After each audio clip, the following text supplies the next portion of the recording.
बागेश्वर बाबाच्या विरोधात पुण्यातील शिवप्रेमींनी आंदोलन केलंय। लाल महालाबाहेर हे आंदोलन करण्यात आलं। सत्ताधारी हिंदुत्ववादी सरकारचं बागेश्वर बाबाला पाठीशी घालत असल्याचा आरोप शिवप्रेमींनी केलाय।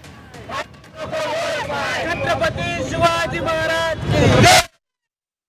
छत्रपती शिवाजी पुण्यातही शिवप्रेमींनी लाल महालासमोर बागेश्वर बाबाच्या विरोधात आंदोलन सुरू केलेले।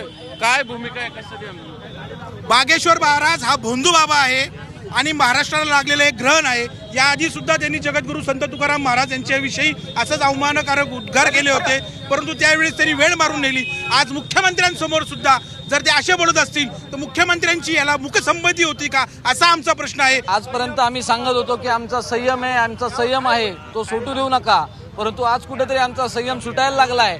जोपर्यंत त्या स्टेजवर जेवढे कोणी होते, मग केंद्रीय मंत्री गडकरी साहेब असतील, मुख्यमंत्री साहेब असतील, मोहन भागवत असतील, यांनी सगळ्यांनी छत्रपती शिवाजी महाराजांची माफी मागावी, अन्यथा या कोणालाही आम्ही पुण्यात पायी ठेवू देणार नाही।